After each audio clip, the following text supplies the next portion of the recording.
graça e a paz do Senhor Jesus, amados. Amém? Quero saber quem é que hoje acordou esperando a volta de Jesus.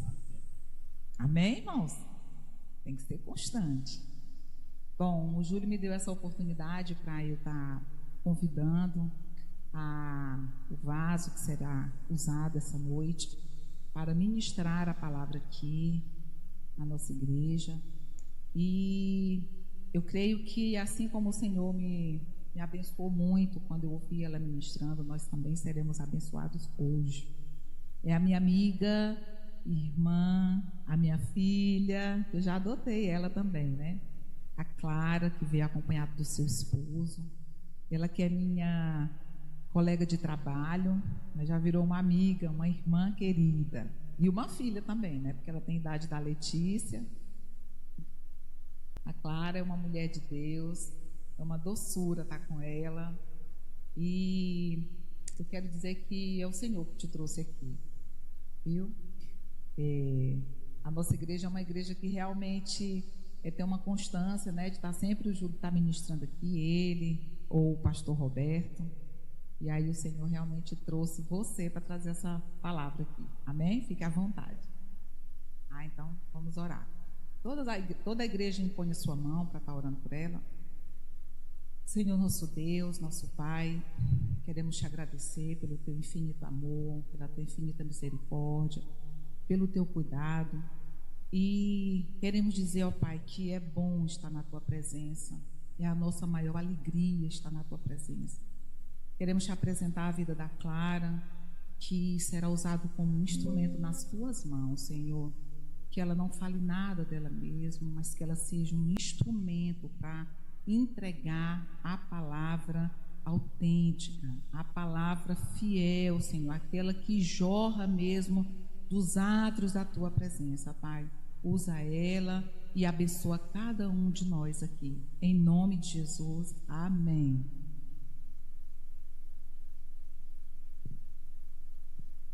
Graça e paz, amém.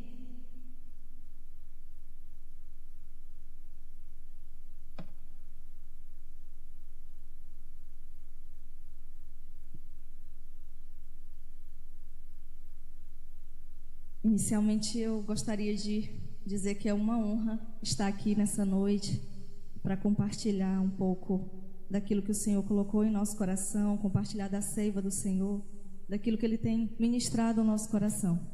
Eu sou, como a Mara já falou, sou Clara, nós nos conhecemos no trabalho e eu sou casada com o amor da minha vida que está ali sentado, o Emerson. Somos casados há 11 anos.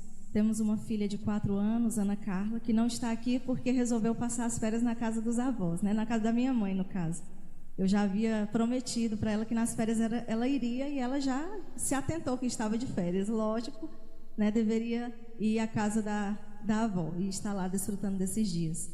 E eu nasci no lar cristão, para a glória do Senhor, e somos membros da Igreja Batista da Mangueira. O Emerson já tem uma história maior com a igreja, eu cheguei agora, mas desde sempre fomos ali da denominação batista. Mas independente de rótulos, de denominações, nós estamos aqui com um único propósito, que é falar da palavra do Senhor. É o mesmo Deus, é a mesma adoração.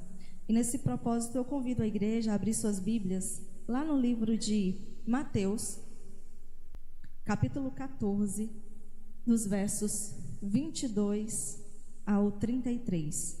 É um texto bem conhecido. Mateus 14, dos versos 22 ao 33.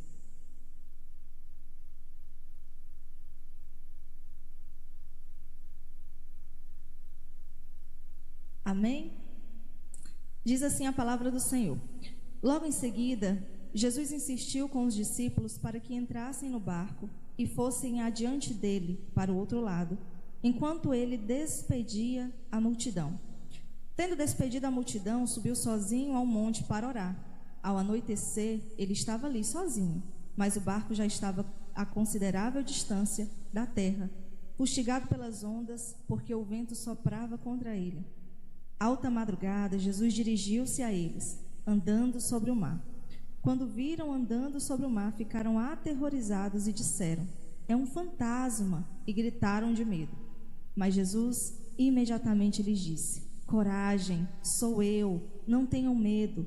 Senhor, disse Pedro, se és tu, manda-me ir ao teu encontro por sobre as águas.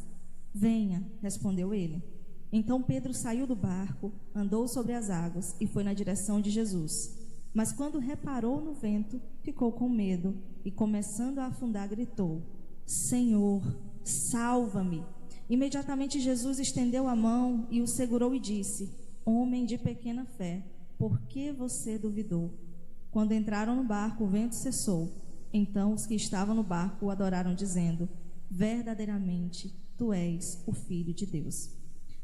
O texto ele fala de uma das manifestações mais sobrenaturais de Jesus, enquanto ele esteve aqui na terra com os seus discípulos. Para alguns, foi algo de grande surpresa, um homem andando sobre as águas. Só que essa fama de Jesus, ela já estava se tornando algo popularmente conhecido.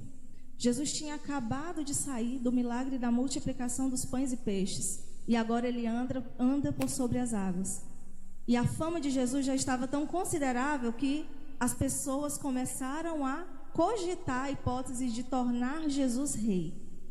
E Jesus, tendo cuidado para que os discípulos não se deixassem levar por essa onda de opiniões, pediu para que os discípulos se afastassem da multidão, indo em direção ao mar. Por isso que logo no início do texto Jesus fala: saiam daqui, vão para o mar, que eu vou me despedir da multidão. Jesus ele começa a ser conhecido pelas maravilhas e pelos milagres que ele tem operado no meio do povo. Só que o interessante é que o texto ele traz diversos passos, diversos acontecimentos. E um deles é que Jesus, antes de andar sobre as águas, ele vai orar ao monte. E do monte ele observa o momento em que os discípulos estão passando por um contexto de tempestade. E a palavra do Senhor fala que Jesus só vai ao encontro dos discípulos na alta madrugada, que é no horário entre 3 às 6 horas da manhã. E os discípulos iniciaram a jornada ao mar no anoitecer, no início da noite. Perceba que não é imediato o momento em que Jesus vê os discípulos andando e tendo aquele momento de tempestade, aquele momento de dificuldade. Mas talvez isso seja pedagógico, e nós vamos perceber ao longo da ministração que de fato foi. E apavorado com a tempestade, Pedro diz: Senhor, se és tu, mande que eu vá até o teu encontro. E Jesus diz: venha. Mas Pedro, atemorizado pelas circunstâncias, começa a se afundar. E naquele momento Pedro diz: Senhor, salva-me. E é nesse contexto que nós gostaríamos de refletir essa noite. A menor oração de Pedro. Parece um absurdo a história, falar que um homem andou sobre as águas. Mas eu estava refletindo sobre isso e eu percebi o seguinte: talvez os mesmos absurdos que era multiplicar pães e peixes, andar sobre as águas, ressuscitar mortos, seja os mesmos absurdos se nós hoje falássemos para as pessoas da época de Jesus que eu vou enviar uma foto e um vídeo do pastor nesse momento para alguém que está lá no Japão. Imagina só esse absurdo na época de Jesus. Se nós chegássemos na época do povo de Jesus e dissesse: olha, hoje eu vou mandar uma mensagem aqui instantânea para um amigo meu que mora lá no Japão, e ele vai responder instantaneamente. Ele mesmo vai responder com a voz dele, com a imagem dele, por canais talvez desconhecidos. Olha só que absurdo. Então a gente percebe que essa roupagem do que é absurdo, do que não é, do que é possível, do que não é, ela sempre existiu. O mesmo Deus que operou milagres no passado é o mesmo Deus que opera milagres hoje, é o mesmo Deus que vai continuar operando milagres no amanhã. O nosso Deus, ele não muda. Ele é, ele não foi e ele não será. Ele é. A condição do Senhor, da sua soberania, do seu poder, ela é imutável, ela é soberana. Aos olhos dos homens, o sobrenatural de Deus é impossível, mas o Senhor vem e diz: é possível, eu posso acalmar o mar. E os discípulos de Jesus, mesmo andando com Cristo, eles andaram em condições negativas. Andar com Cristo não é sinônimo de facilidade, de livramento. Pelo contrário, O Senhor, Ele não nos livra do problema muitas vezes. Ele nos livra no problema. E é nisso, é nas nossas fraquezas que o poder do Senhor, Ele é aperfeiçoado. E o interessante é que Jesus, Ele não só ora antes de ir ao encontro dos discípulos, como Ele responde à oração dos seus discípulos. Jesus, Ele foi 100% homem e 100% Deus. Em sua glória, em sua majestade, poderia ter se usurpado do poder que tinha, da glória que tinha, mas não o fez. Pelo contrário, Ele se esvaziou de si e deu lugar para que o Senhor, para que Deus operasse através dele o plano da obra redentora. E quando nós olhamos para essa pequena oração de Pedro, que quando diz, Senhor, salva-me, 2 palavras. A oração de Pedro consistiu em 2 palavras. Ele demonstra que, naquele momento, Jesus, ele viu Pedro, ele ouviu Pedro e ele estava com Pedro. Pelo poder da oração, Pedro foi salvo, foi resgatado. Aquilo que talvez seja maior do que nós, aquilo que se agiganta em nosso desfavor, a crise que muitas vezes é incontrolável, os diagnósticos que são negativos, nada disso, nada, absolutamente nada é maior do que o poder do nosso Senhor. Ele é maior de tudo que Ele mesmo criou. Nós temos um Deus soberano. Aqui na igreja tem ministério de teatro, pastor? Tem? Ah, legal, interessante. E uma das coisas, né, que a gente observa nos ministérios de teatro é que parece que a gente coloca Deus, Jesus, como se fosse uma coisa assim pequena, né?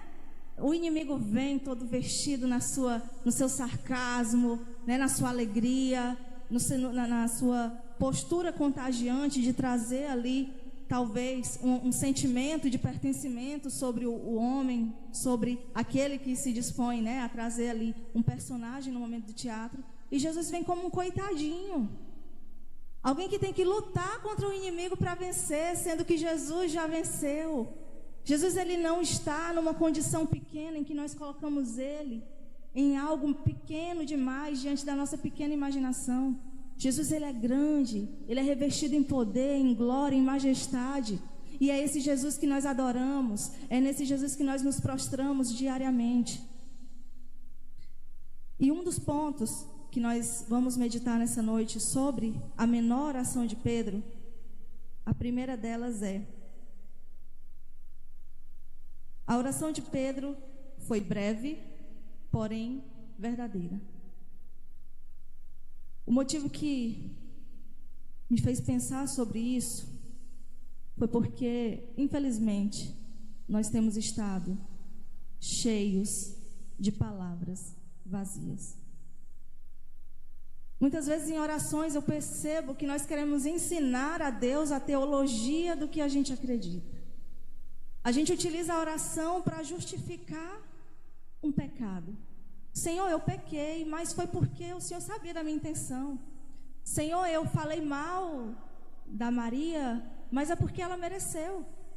Senhor, a Maria estava errada, porque o Senhor viu a forma com que ela se comportou, com que ela se postou, o que ela fez, o que ela falou. Quem somos nós, meus irmãos, para julgar o outro diante do Senhor? O Senhor não precisa ser ensinado sobre aquilo que Ele criou. O Senhor, Ele só precisa da nossa sinceridade em oração. Talvez por isso que a oração de Pedro, por ter sido breve, foi verdadeira. Pedro estava com medo, Pedro estava desesperado, Pedro estava em um meio de uma tempestade, e ele olhava para os lados e ele não conseguiu pensar em mais nada a não ser pedir: Senhor, salva-me. A oração de Pedro foi curta, foi breve, mas foi verdadeira. Naquele momento, Pedro demonstra a sua maior profissão de fé. Por quê? Porque ele poderia pensar nas mais diversas possibilidades para sair daquela situação. Eu posso nadar, eu posso pegar um pedaço do barco, eu posso pedir que os meus colegas que estão aqui comigo me levem, me levantem, me socorram. Mas não. Pedro, ele ignorou todas as armas humanas todas as condições possíveis humanamente falando para dizer: Senhor, salva-me nesse momento. Existiram 2 episódios em que Jesus, ele acalmou a tempestade. Em um desses episódios, Jesus primeiro acalma os discípulos para acalmar depois a tempestade. E em outro, Jesus primeiro acalma a tempestade para depois acalmar os discípulos. Em todos esses contextos, a gente percebe o quão pedagógico Cristo foi ao nos ensinar o quanto nós precisamos confiar verdadeiramente no Senhor. Quando nós ouvimos a expressão se desviar, e nós vemos que o salmista Davi, ele usa essa expressão, né? Não se desviar para a esquerda, nem se desviar para a direita. E o termo se desviar, ele está ligado ao contexto do mar, dos oceanos. Por quê? Porque o que vai direcionar um barco, uma navegação, um navio, é justamente os vendavais, é justamente todas as ferramentas que são utilizadas para conduzir aquela navegação. Mas no contexto da fé, o não se desviar implica a nós uma condição de ação. Segure a mão do seu irmão que está do seu lado agora com força, com firmeza. Agora solte de forma bem lenta. Pode soltar de forma bem lenta. Isso é se desviar dos caminhos do Senhor. Porque o desviar dos caminhos do Senhor é quando a minha vida de oração, ela não mais existe, e é quando a minha vida de leitura da palavra também não existe. Nós nos desviamos dos caminhos do Senhor, não é pelas ações que nós consideremos mundanas, mas pelas ações que nós, como cristãos, somos obrigados no bom sentido a fazer, que nós temos o dever de fazer, porque é pela dependência da palavra, é pela dependência da oração, que nós não nos desviaremos nem para a esquerda, nem para a direita, mas estaremos firmes no propósito. E é impossível nós estarmos firmes no propósito do Senhor se nós não estivermos com uma vida de oração. Aqui nesse momento Pedro nos ensina que não há uma liturgia. Eu costumo dizer que a oração talvez ela está passando por, ou já passou por um momento de ABNT, né? Quem é do meio acadêmico vai saber o que eu estou falando. Uma oração toda formatada, uma oração de repetições, uma oração que é copiada e colada, mas que não há a verdadeira oração que parte do coração. E Pedro, ele nos ensina que ele não cria uma liturgia, ele não cria palavras difíceis, ele não faz algo copiado a alguém. Pedro simplesmente clama ao Senhor pelo momento que ele está vivendo ali, junto com os discípulos, no meio de uma tempestade. Deus, ele não pede nada além do nosso coração. Na verdade, o Senhor, ele só quer ouvir de nós aquilo que está dentro do nosso coração. Não adianta se achegar ao Senhor dizendo palavras bonitas, se o Senhor já sabe a intencionalidade do nosso coração. E muitas vezes nós somos desafiados pelas palavras, como uma condição de fé, para pedir ao Senhor que aquele cenário mude. Muitas vezes nós vamos orar, mesmo não confiando, mesmo achando que é impossível. Senhor, cura-me. Senhor, mostra-me. Senhor, orienta, mesmo diante de um cenário de caos. Mas isso é demonstração de dependência ao Senhor. E quando eu me coloco na dependência do Senhor, o Senhor vai nos moldando de acordo com o seu querer, de acordo com a sua vontade. O segundo ponto que o texto nos ensina é que a oração de Pedro, ela foi direta.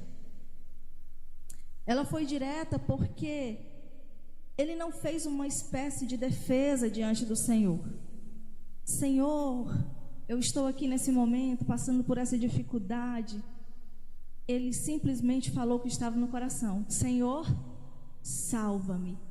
A oração de Pedro, ela é direta, inclusive pela situação de que ele fez essa confissão, esse pedido, essa entrega diretamente ao coração do Pai, porque ele sabia que ele era capaz de livrá-lo daquele momento de angústia, daquele momento de dificuldade.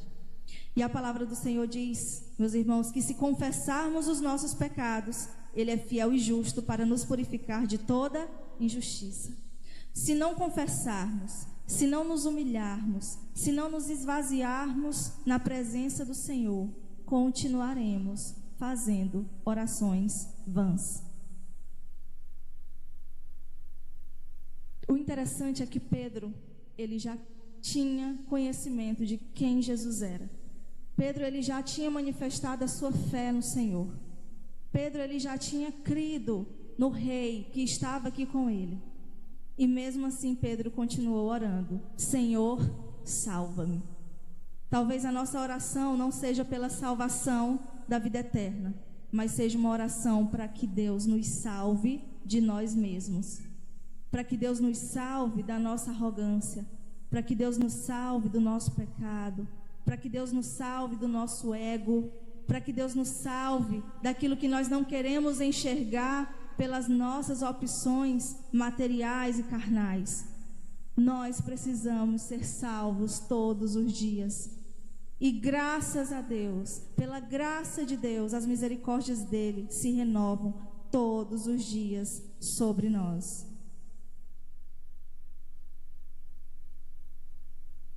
Pedro, ele revela algo muito, muito precioso. E é o que a gente quer falar aqui no terceiro ponto, é que a oração de Pedro, ela foi pessoal. Não existe oração por procuração. Não existe salvação por procuração. Não existe intimidade terceirizada. Não existe relação com o Senhor por intermédio de alguém a não ser por Cristo Jesus. Ele é o sumo sacerdote. O livro de Hebreus, ele vai nos dizer que Jesus, ele é o sumo sacerdote. O sacrifício já foi pago na cruz. O que a gente precisa fazer é se relacionar com o Senhor. Lá no livro de Gênesis, quando Deus fala da obra da criação, e ele pergunta a Adão e Eva o que eles tinham feito, Deus, ele já sabia o que Adão e Eva tinham feito. Ele já sabia que o homem tinha caído no pecado, que o pecado já tinha adentrado naquele momento. Mas por que Deus pergunta a Adão e Eva? Porque ele quer se relacionar conosco.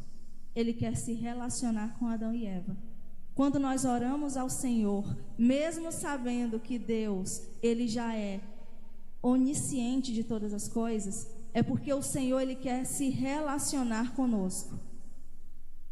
E se nós considerarmos apenas a onisciência do Senhor, nós desconsideraríamos todos os outros atributos de Deus. Os atributos da bondade, da misericórdia, da compaixão, do perdão, da graça e assim por diante. É pela oração que nós mantemos um relacionamento fiel com o Senhor. Eu lembro que quando eu conheci meu marido, na época era namorado, a gente passava quase que a noite toda conversando no telefone. É tanto assunto que sai, não é? E para falar com o Senhor, 5 minutos parece uma eternidade. Para falar com o Senhor, dobrar os joelhos, parece que falta assunto. E aí aquela mesma sensação quando você está conhecendo uma pessoa nova, que você não conhece, que você está ali iniciando um relacionamento. De fato, não vai ter assunto para falar. Mas é inadmissível que nós, como cristãos, passemos tão pouco tempo com aquele que salvou as nossas vidas. O relacionamento entre Deus e o homem se dá pela oração. É por meio da oração que nós falamos com o Senhor, e é por meio da palavra que o Senhor fala conosco. Se esses dois elementos não estiverem alinhados à nossa caminhada, nós estamos vivendo por coisas vãs. Hoje a gente está na era do: você pode orar por mim? Estou precisando de oração, irmã. Irmã Joana, ore por mim. Irmã Maria, ore por mim. Irmão Pedro, ore por mim. Mas a gente não fala: irmão, eu preciso que você ore comigo. Ore comigo, meu irmão, porque eu estou precisando de oração nessa área da minha vida. A gente quer terceirizar tudo. Assim como a gente quer terceirizar a criação dos filhos, assim como a gente quer terceirizar aquelas atividades de rotina que muitas vezes não dá para fazer, ou porque você não quer fazer, a gente quer terceirizar o nosso relacionamento com o Senhor. E não existe terceirização do relacionamento que nós temos com Cristo. Hoje em dia, nós vivemos um meio tão acelerado, e eu me coloco nessa condição, porque antes, um vídeo de 15 minutos, ele era um vídeo atrativo. Assim que começou essa onda de youtuber, de vídeo, né, 15 minutos a gente assistia tranquilamente. Hoje, um vídeo ele não pode passar de 1 minuto e 30 segundos, um negócio assim aí que o Instagram coloca. Aqueles Reels, você passa num piscar de olhos, e você vai percebendo que aqueles segundos, eles se transformam em horas, essas horas se transformam em dias, esses dias em semanas, e nós vamos nos enchendo de quê, meus irmãos? Qual é o conteúdo efetivo que nós temos consumido nos nossos dias? Eu tiro 30 minutos todos os dias de dedicação ao Senhor e coloco 8 horas de redes sociais? Que incontroverso, porque no domingo à noite nós estamos aqui cantando: Senhor, Tu é tudo para mim. Senhor, eu te entrego a minha vida, eu te entrego os meus dias, é Ele, por Ele, que eu estou gastando os meus dias. Mas as provas, as evidências nos mostram outra coisa. Nos mostram que a nossa prioridade, ela tem sido invertida. Certa vez um professor, dando uma aula na academia, colocou um jarro bem grande, transparente, e ele colocou primeiro 3 pedras bem grandes dentro desse jarro. Depois ele colocou pedras pequenas, e depois ele colocou areia. Por fim ele colocou água. E ele começou a colocar água dentro desse jarro, e a água começou a transbordar. E ele perguntou para os alunos qual foi a lição que eles tinham tirado daquele momento, e os alunos falaram: tá fácil, isso aí é que ele quer dizer que é igual coração de mãe, sempre cabe mais um pouquinho. E aí ele refez a pergunta e questionou os alunos e disse assim: se eu tivesse invertido a ordem, será que as pedras grandes teriam sido comportadas dentro do recipiente? Talvez não. E isso diz muito sobre a nossa vida com Deus. Às vezes a gente coloca primeiro aquilo que não tem valor, aquilo que é pequeno, aquilo que não é prioridade. E quando a gente quer colocar, enfim, Deus em nossas vidas, ou aquilo que de fato deveria ser priorizado, o vasilhame já está cheio demais de coisas vãs. E um coração cheio de coisas vãs, muitas vezes não comporta a presença de Deus, porque nossa mente vai estar ocupada demais com aquilo que não deveria ter sido lugar na nossa mente. É bíblico. Em um coração ansioso, como no momento do louvor a irmã colocou, um coração ansioso não cabe um Deus de poder. Porque quando nós temos a ansiedade que nos tira a paz, você coloca nas suas mãos a confiança que deveria ter sido depositada no Senhor.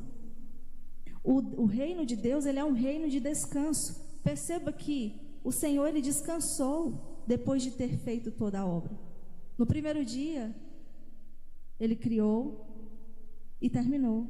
No segundo dia, ele criou e terminou. Mas no último dia da criação, ele descansou. E ele descansa até hoje. Porque o reino de Deus é descanso.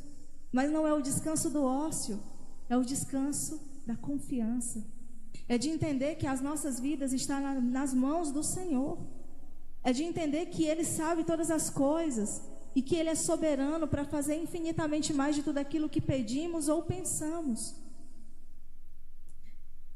E um texto que tem falado muito ao meu coração é o texto de Efésios 4, versos 17 seguintes. Nós não podemos mais viver como os gentios, na inutilidade dos nossos pensamentos. Se nós fôssemos colocar tudo por escrito do que a gente pensa, talvez a gente até se escandalizasse por tanta inutilidade que nós temos colocado em nossas mentes. São coisas tão pequenas, tão banais, que eu me pergunto, aonde Deus está em nosso coração? No momento de oração a gente entrega tudo, a gente fala palavras bonitas ao Senhor. Senhor, Tu és tudo para mim, eu te amo acima de todas as coisas. mas as nossas condutas refletem totalmente o contrário disso, porque a gente tem sentido de muitas coisas, e meus irmãos, que precisam ser retiradas do nosso meio. O quarto ponto desse texto é que a oração de Pedro revelou a presença de Jesus. A oração, ela é a base do nosso relacionamento com Deus.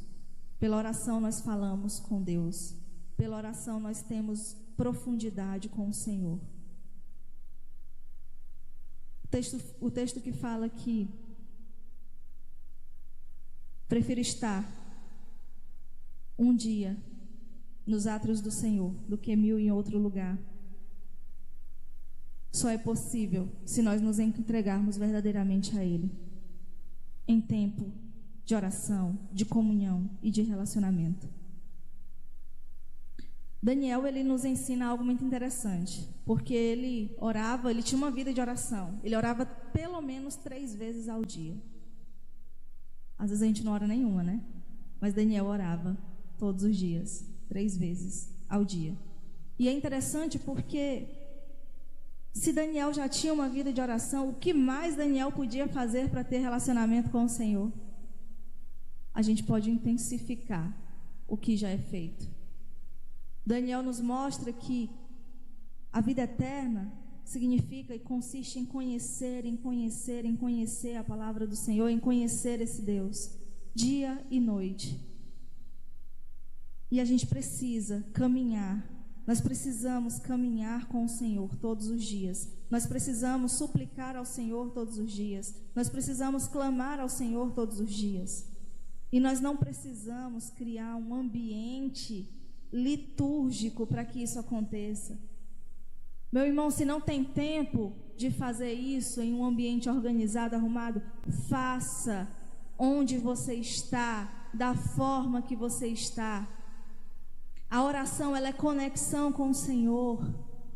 Fale para o Senhor no trajeto ao trabalho. Fale ao Senhor enquanto estiver se alimentando. Fale ao Senhor antes de dormir. Fale com o Senhor depois que se alimenta, antes que se alimenta. Nós não temos desculpa para dizer que não temos tempo para o Senhor, porque nós só precisamos entender e trazer intencionalidade dos nossos pensamentos aos pensamentos do alto. É muito fácil se distrair hoje. Basta uma mensagem de WhatsApp, basta um e-mail, basta uma notificação para que a gente pare tudo o que está fazendo, para ir ver, para saber o que é, para matar a curiosidade, a ansiedade. E nós precisamos, todos os dias, matar a nossa carne, aquilo que tira o nosso foco do Senhor, aquilo que nos afasta do Senhor. A nossa oração por si só, ela não tem poder, mas o Deus a quem nós oramos, Ele pode todas as coisas. O Deus que você ora, Ele é poderoso para fazer infinitamente mais de tudo aquilo que você pede, de tudo aquilo que você pensa. A nossa força, ela não está em nós. A nossa força está no Senhor, que é a quem nós suplicamos, quem nós oramos. E já encaminhando para o encerramento, gostaria de chamar o Ministério de Louvor. A soberania de Deus não anula a nossa responsabilidade de uma vida de oração. A soberania de Deus em saber, em poder, em fazer, não anula a nossa responsabilidade de nos rendermos aos pés de Jesus, de abrir o nosso coração ao Senhor, de nos entregar verdadeiramente ao Senhor. Certa feita, um ateu questionou a um cristão e perguntou por que Deus só curava algumas pessoas e não curava outras. E o cristão respondeu que nós não estamos preparados para viver em plenitude sem compreender o plano maior de Deus. Ele até usou um exemplo de um jovem que fez uma viagem até Israel e lá ele quebrou um dente. E aí ele estava fora do país, fora do Brasil, não tinha conhecimento de profissionais. E aí o colega falou para ele: olha, chegando no Brasil, você precisa imediatamente colocar o seu dente permanente, porque eu coloquei só um provisório, só para você passar uns dias. E ele fez essa analogia dizendo que é a mesma coisa conosco. Jesus, ele ressuscitou Lázaro, mas Lázaro morreu depois. Os cegos que passaram a ver, depois tiveram outros problemas na vida. Porque o reino de Deus, ele não é para esse mundo. E muitas vezes o Senhor, ele usa das situações para nos fortalecer. Para dizer: eu tenho um plano maior para a tua vida. Eu sou portadora do diabetes tipo 1 desde os 14 anos. Eu tive uma experiência quase morte. O Senhor poupou a minha vida, mas o Senhor não me curou. E de verdade, meus irmãos, se Cristo não me curar, está tudo bem. Porque todos os dias que eu abro os meus olhos, eu sei que é o milagre do Senhor sendo operado na minha vida. Porque todos os dias que eu olho para minha filha, eu vejo a manifestação do cuidado de Deus. Nós tivemos a Ana Carla em 2020. A pandemia ainda não era de conhecimento. Quando eu descobri a gravidez, eu descobri duas coisas: a gravidez e a pandemia, em um cenário totalmente desfavorável.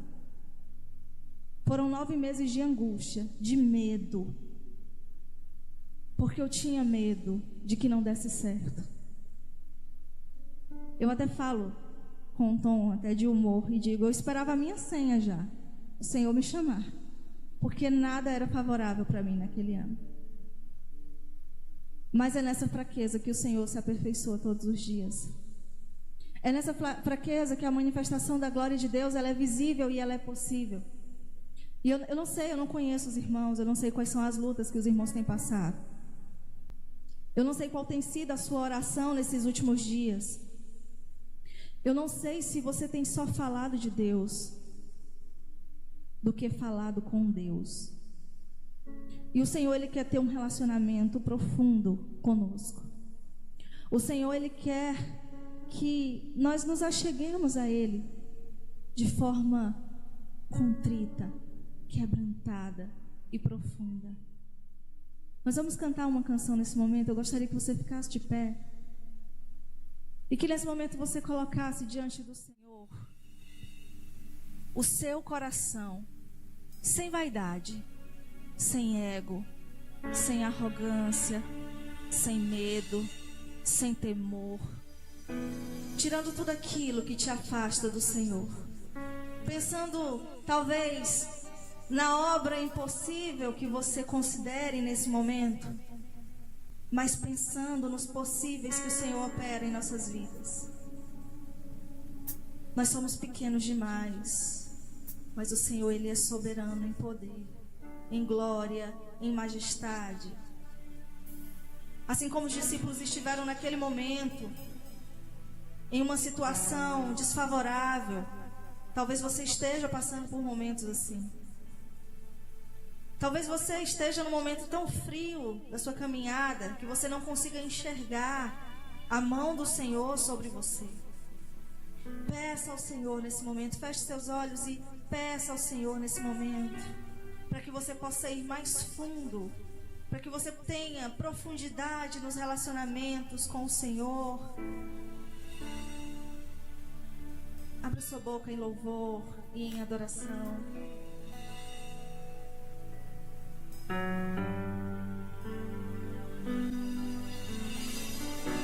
Tua voz me chama sobre as águas, onde os meus pés podem falhar. Cante pro Senhor.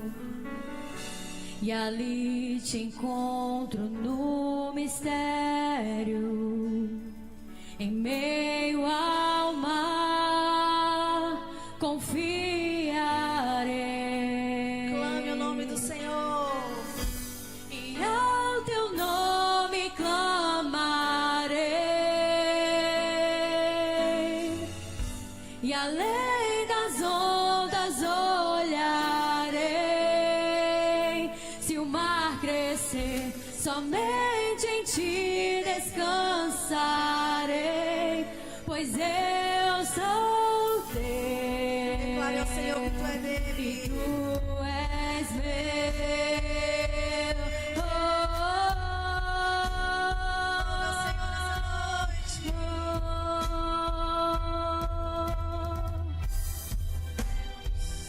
Levante suas mãos ao alto. Tua graça cobre os meus temores, tua forte mão me guiará. Acredite nessa palavra, meu irmão. Se estou cercado pelo medo, Ele é tu és fiel. fiel, nunca vais falhar. E ao teu nome clamarei, Além das águas, e além das ondas olharei. se o mar crescer, ele te Se o mar socorrerá. crescer, somente em ti descansarei, pois eu sou teu e tu és meu. Oh,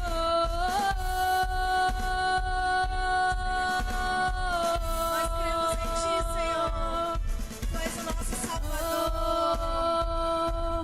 Tu és meu.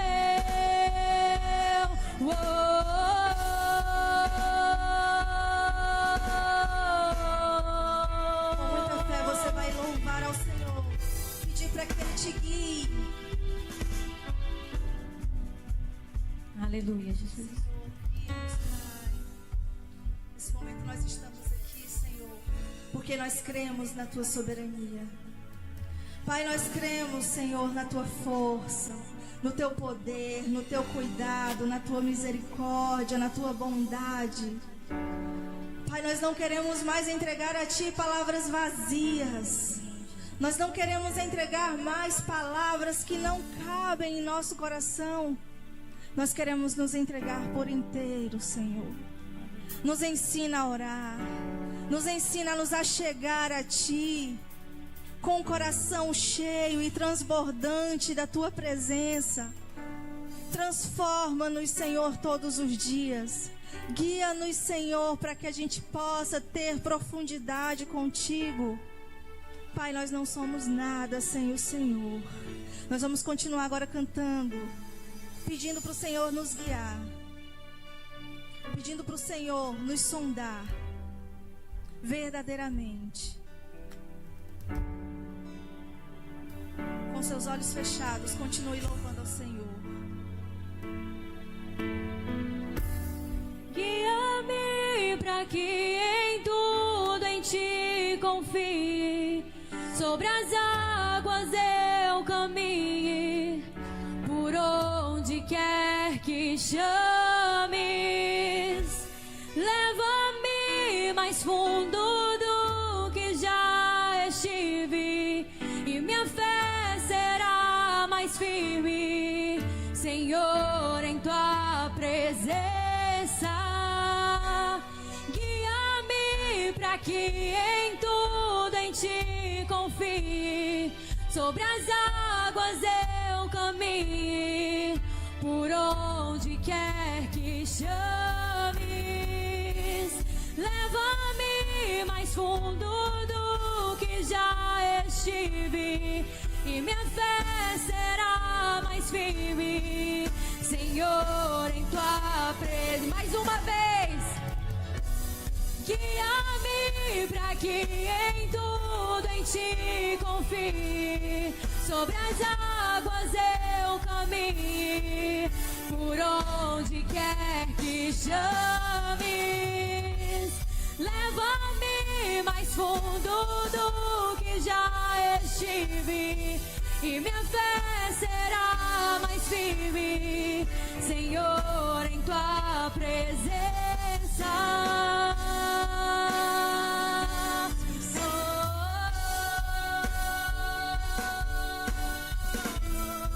Oh Deus, coloque sua mão no coração agora.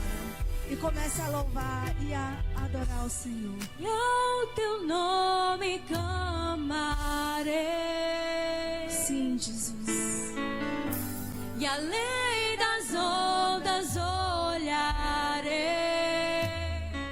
Se o mar crescer, somente em ti descansarei. Pois eu sou teu e tu és meu. Pai, obrigada, Senhor. Obrigada, Pai, pela oportunidade, Senhor, de estarmos aqui contritos, quebrantados. Pai, nos refaça todos os dias. Quebra-nos todos os dias para o louvor da Tua glória. Para que a Tua glória seja manifestada em nós e através de nós. Não permita, Senhor, que nos enchamos de coisas que não Te agradam. Não permita, Senhor, que estejamos sendo completados por aquilo que não nos acrescenta, mas por aquilo, Senhor, que vem do alto. Essa é a nossa oração, é a oração do Teu povo e da Tua igreja. E o Teu povo de Deus diz amém e amém. Amém.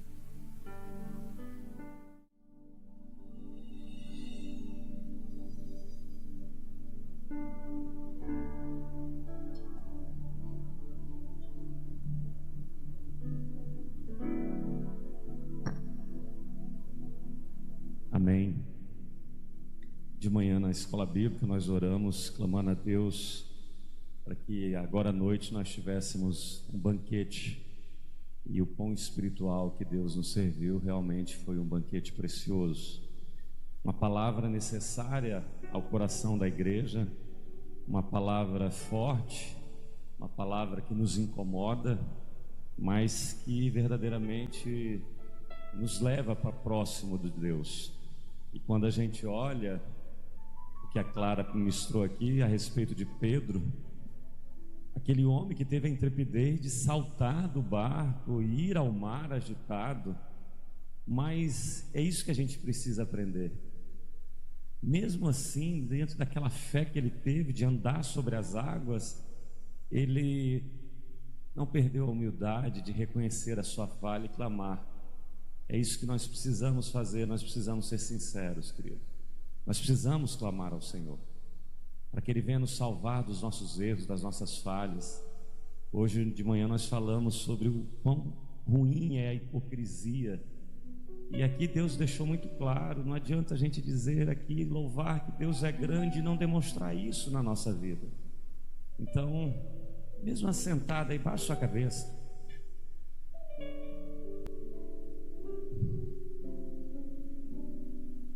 Eu queria que você orasse comigo agora, o coração contrito. A presença de Deus é muito real hoje aqui. Salva-nos, ó Deus. Salva-nos, Senhor. Salva de todo o mal que nos cerca, Pai. Salva-nos da nossa incredulidade, Pai, dos nossos maus caminhos, Senhor, das nossas escolhas erradas, ó Pai. Estende a Tua mão poderosa essa noite, Pai, e nos sustenta, Senhor.